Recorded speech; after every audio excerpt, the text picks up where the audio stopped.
Hey, it's Richard Gaspard, House of Worship Market Manager for PreSonus, and I want to talk to you today about the 5 things that church tech guys can do in times of crisis. We're living in a really weird time right now. Churches are going to more streaming. They're not having actual services. Lots and lots of things that are going to rely on technology, and this is your time to step up. So I want to talk about those things that we can do right now in times of crisis. First things first, pray for your leadership. Your pastor, your priest, your rabbi, local officials, state and federal government, they've never dealt with an issue like the one we're dealing with right now. So they need your support. Listen, as a worship leader myself, as a public speaker myself, I know what it's like to present in front of a room full of people. There's a lot of energy there. But now pastors and priests and rabbis, they're going to be presenting to a room with no one in it, just to a camera, and it needs to look authentic. And that's a lot of pressure right there. And look, none of us have lived through this pandemic, so we're all kind of figuring this thing out together. So support your leaders, support your local officials, support your government officials, and pray for them.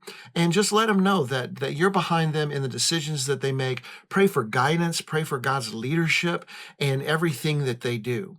Second of all, be smart with your decisions. Don't spread misinformation. Become educated and make good social media decisions. Look, I love a good conspiracy theory, and there are a ton of them out there right now. But we don't need to be adding to that discourse. We need to be doing what we do to help people in their times of crisis right now. We'll let the conspiracy theories get sorted out later on, but right now we need to meet people where they are. We need to let the church be the church.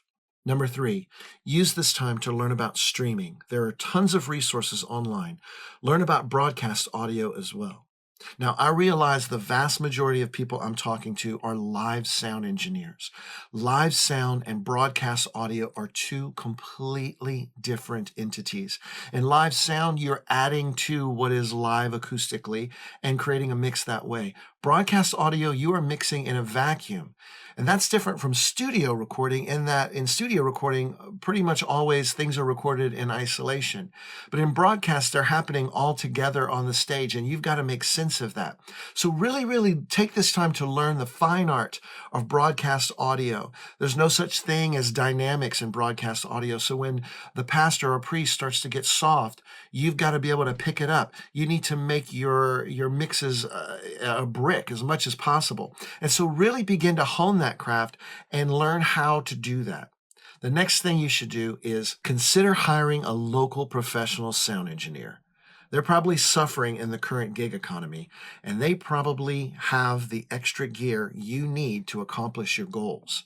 So listen, bring them in, pay them well, treat them well, and learn from them while you have them.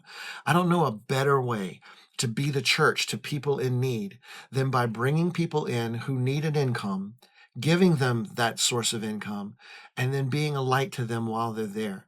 There are plenty of guys out there who would love the chance to help churches, especially in this time. And what a great opportunity that would be for us to be able to reach out to them, help them with their income, and just learn from them. And just let this be a time where we use that as an outreach to other folks. They will appreciate it, I promise you. Lastly, let this make you better. Treat this whole thing as a time where you can regroup, rethink, reorganize, and retrain.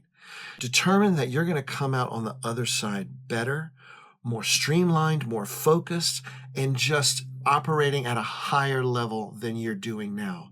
Trials can always produce great results if we just focus on what is the right thing to do in those trials. Hey, I just want to encourage each and every one of you. This is literally your time to shine. The church has never depended on technology more than it does right now. And this is the time for church tech guys to really step up and just show them what you're made of and really, really do some good. Hey, thanks so much for watching, and we'll see you next time.